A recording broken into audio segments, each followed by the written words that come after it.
Hi.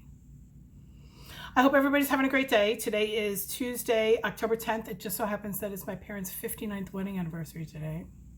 59 years. They met when they were like 14 or 15 years old. Really? Anyway, I hope that everybody's having a great day. I put a post on my community page. I put out a community post with a poll asking people if they wanted me to speak about my quite disturbing recent gynecologist visit, if they wanted to hear about it or if they didn't want to hear about it, and if they did want to hear about it, how graphic would you like me to be? Now, I thought about it, and I'm going to still try to keep it quite PG. I don't think I can go G, okay? But I don't know if I'm going to quite go PG-13, only because first of all, it'll get demonetized by YouTube. And secondly, I really don't want to be crass in this video. Of course, I'm going to be spattering some curses in here. But this is kind of a serious subject, and I'm not really joking about anything, you know? Okay, another preemptive statement. The worst part of this video, in other words, the most graphic part, is going to be right at the beginning, because it's one of the reasons why there's a fruit fly in my house.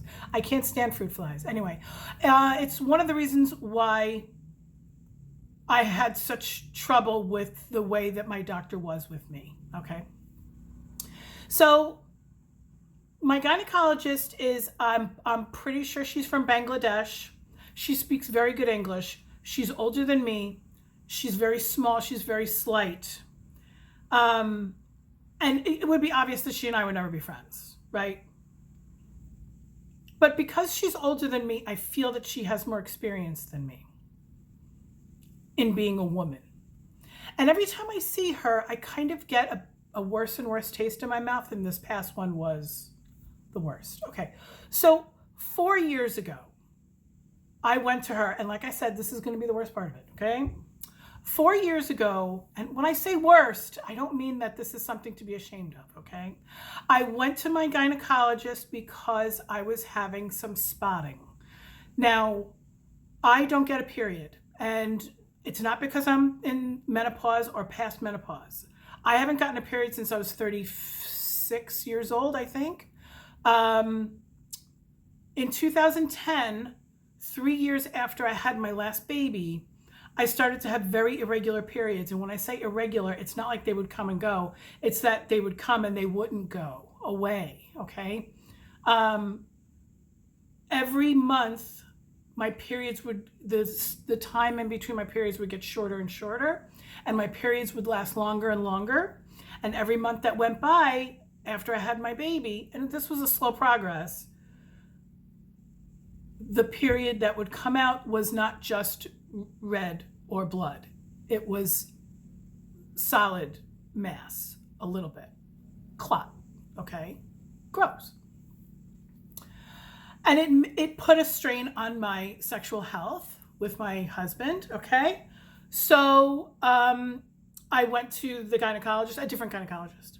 And she did a D&C, which is a dilation and curettage, which basically it's ambulatory, so they put you to sleep sort of, or at least they make you loopy, and they open you up and they clean you out. Most women know what a D&C is.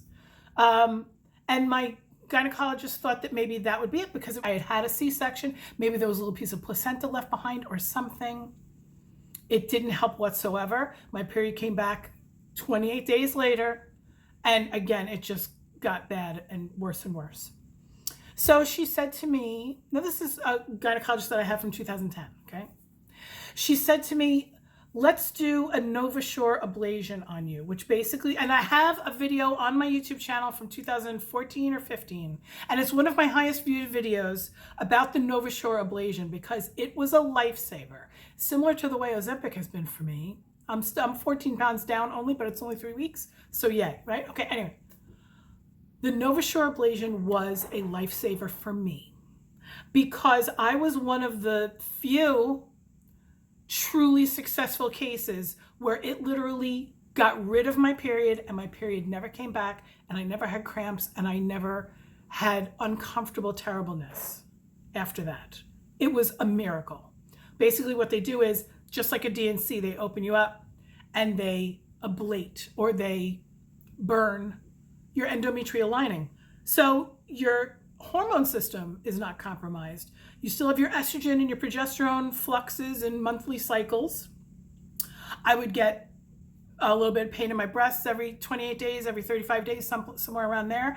When I was a young, healthy, reproductive female, my period would be like clockwork every 33 to 34 days, and it was only for a day and a half. I was super, super lucky, okay? I know, I did not take it for granted, okay? I had friends that would like have to call out from work, like sick. My mother had fibroids the size of grapefruits on both of her ovaries by the time she was 35. So thankfully I didn't have to deal with that, right? So I had the ablation in 2010. Everything was hunky-dory. I don't have to worry about going on vacation. I don't have to worry about going into a swimming pool. I don't have to buy tampons. I don't even have to buy pads anymore, nothing, right? And so all of a sudden, 4 years ago, which was like 2019, I started to get a little bit of spotting. And the spotting would come, and this is also the little bit of a graphic part. The spotting would come when I was exerting.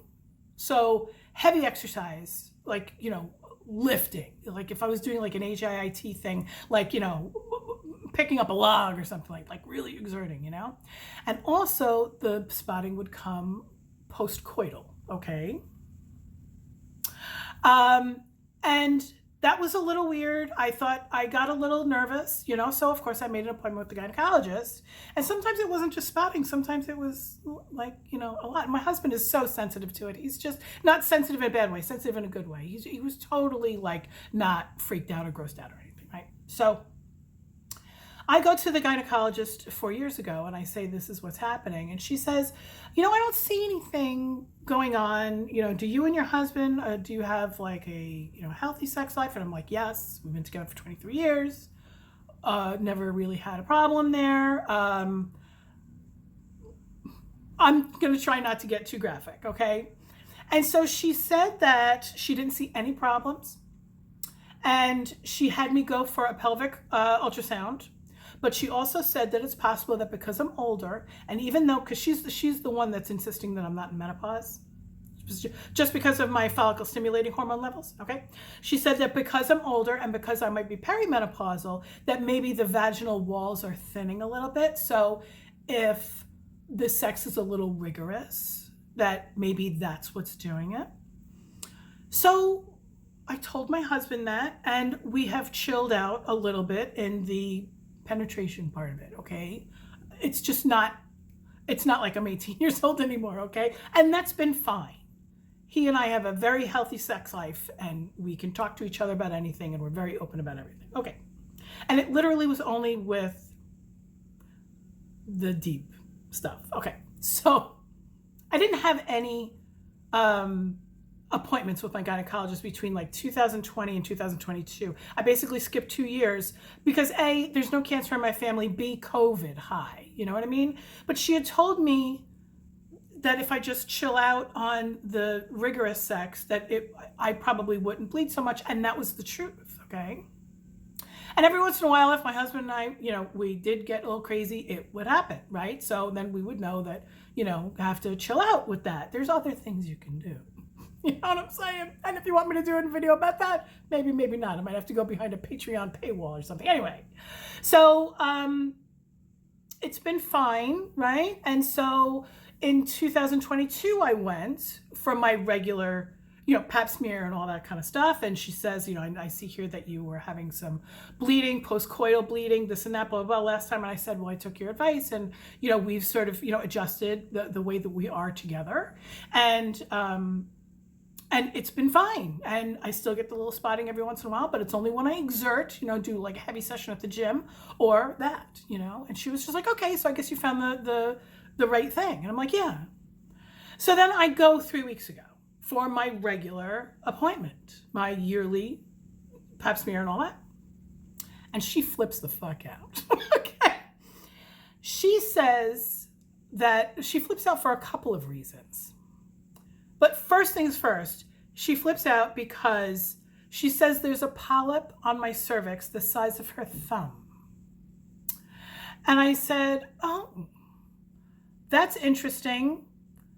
Because you were there a year ago and you didn't see anything. And she's like, well, here it is. And this is while my feet are in the things, right? And she's like, Andrea, I have to be here on the floor. I'm on the floor in order to get to your cervix. I have to go underneath the polyp. And I'm just like, well, I'm sorry. Like, what am I supposed to say, you know?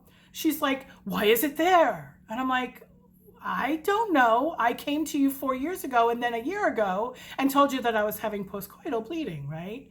And she's just like, well, I don't understand. How could you, what, you don't feel this? And I'm just like, no, I don't feel a polyp on my cervix.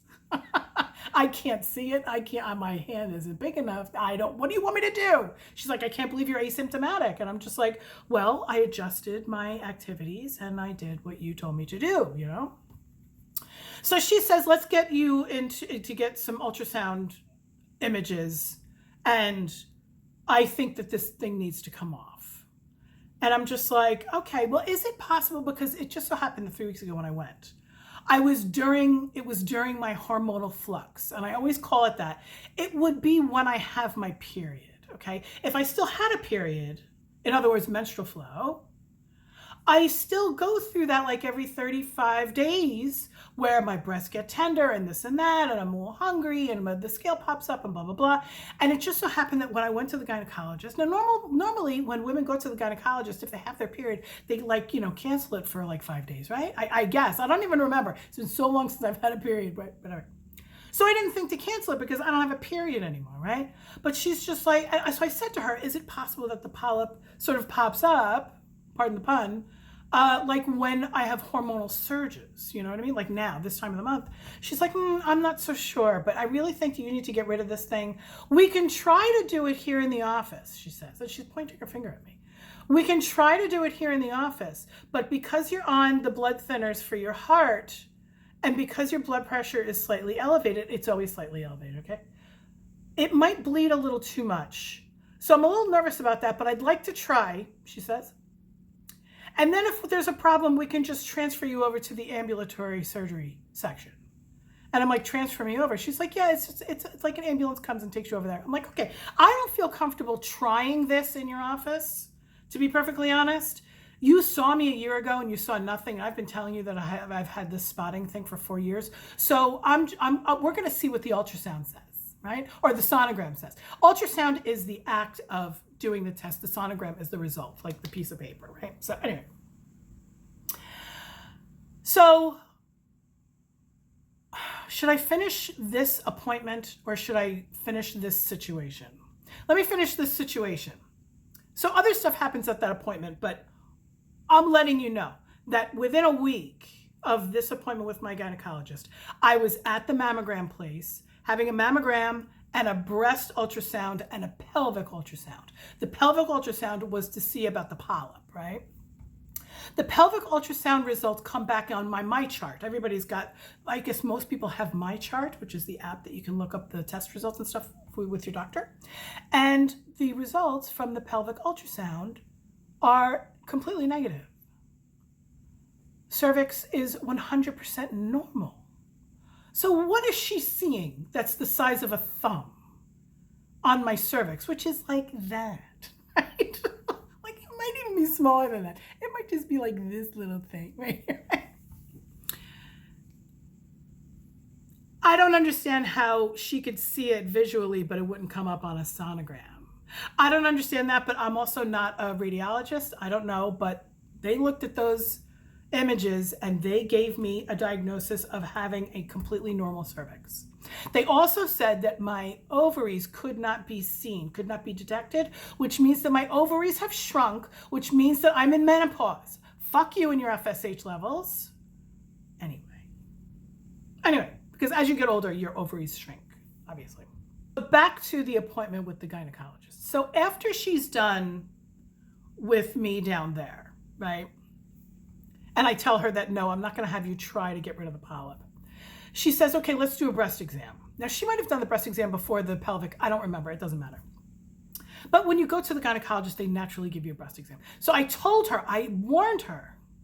I said, it's my month, it's my womanly time of the month, even though I don't get a period, which, by the way, if you ever had an ablation, you know the frustration that every time you walk into the fucking gynecologist's office and they ask you about your last menstrual period and you tell them that you haven't had a menstrual period in 13 years, they go, why is that?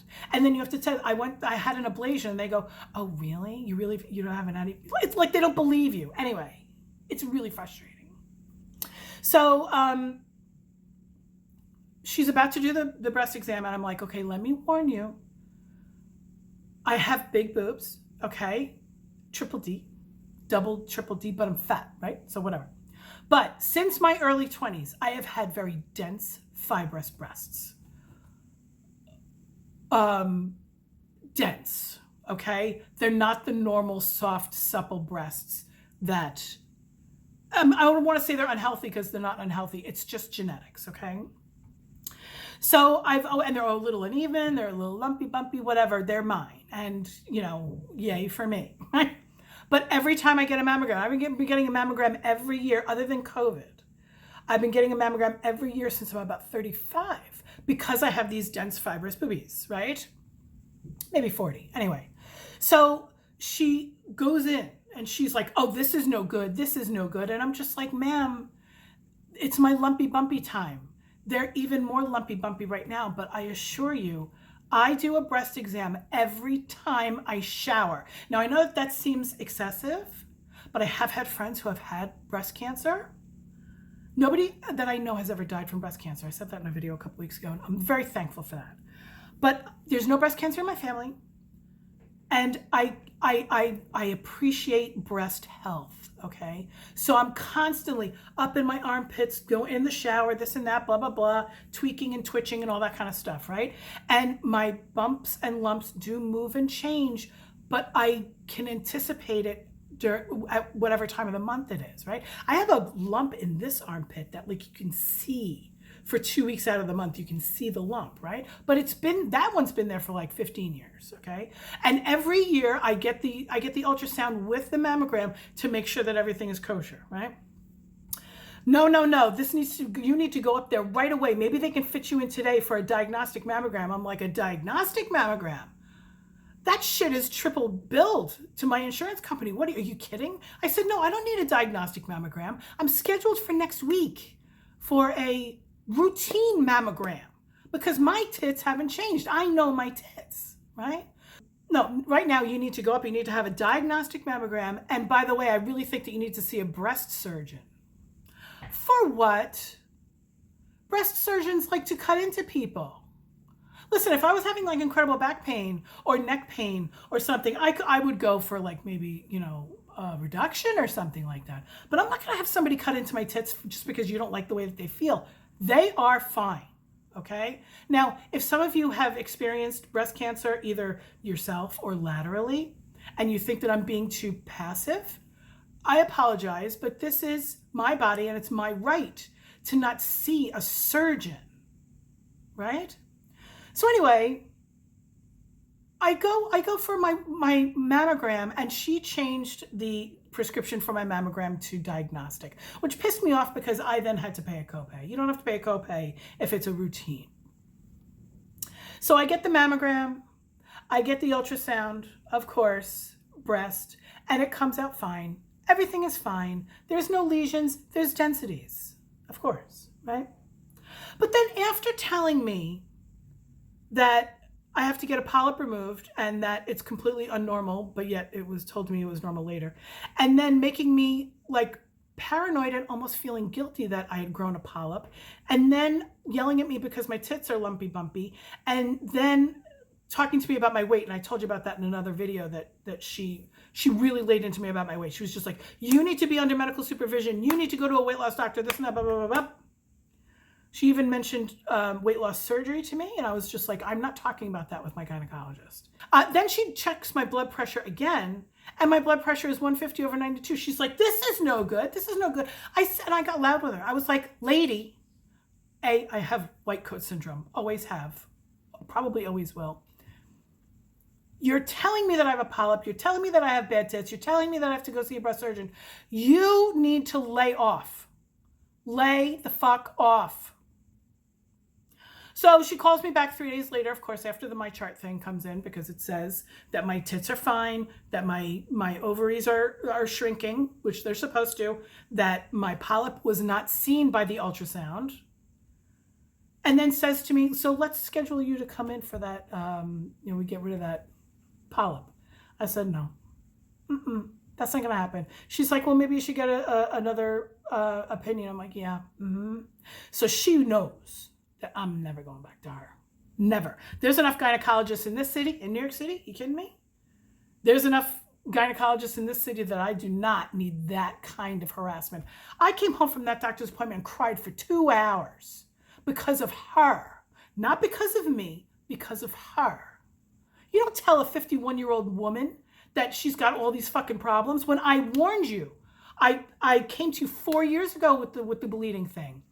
Every time I've been in your office, you have felt my tits, and they always felt the same way. And maybe they were a little bit more lumpy bumpy 3 weeks ago because that was my womanly time of the month, but she should understand that.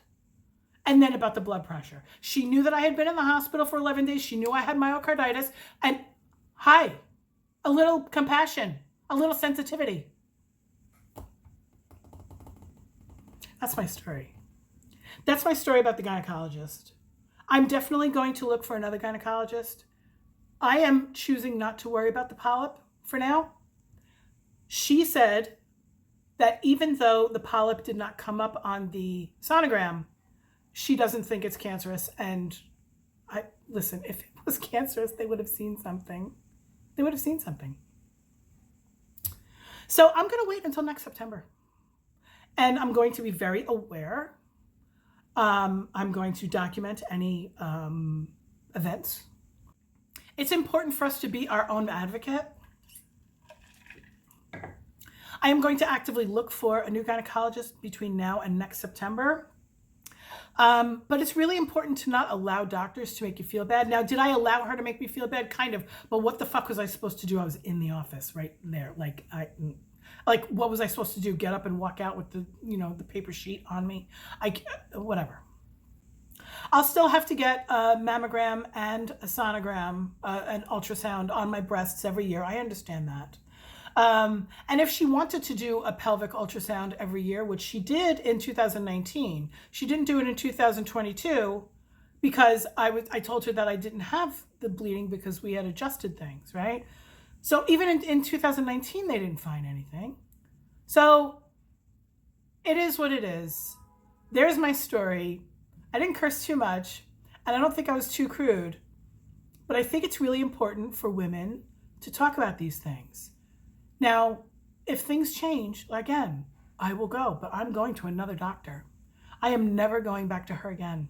And what sucks is that I really like the location, but she's very high up in that OBGYN office. So if I go there and I go to another doctor, but she's still there, like she'll know that and so I'm just not into that. So I'm just going to look for another OBGYN practice and I'll do that. So if anybody has any questions about anything, you're welcome to put them in the comments, but I know that these are sensitive issues. So if you wanted to email me so that it's private at MetallicaMom@outlook.com and talk to me about your situation. I am not a doctor and I would not really give advice in any way, but what I can do is I can actually talk about your problem without naming you, and I can make a video about it if that would be okay with you. And of course I would never say your name, but sometimes women who talk in groups can really feed off of each other in a healthy way. And they can talk about, well, that happened to me, but I did this, and then this helped and this didn't help. Or that happened to my friend and she did this, and then this helped and this didn't help. That kind of thing. So we can sort of start, if you wanted to, you don't have to. We can start a little bit of a dialogue. And again, if you don't want to put it in the comments, I understand 100%. If I post this video and there's no comments, I'll understand 100%. But I would love to talk to you about it because I've had other stuff that went on. And I think that because I have a little bit of a medical background, sometimes I have a better view. I'm not a doctor. I'm not nothing like that. But I can tell you what I know and what I don't know, Anyway, I hope everyone has a great day. I know this video is really far left from my normal content, but like I told you a month ago, I want to try to branch out. So I'll talk to you later. Bye.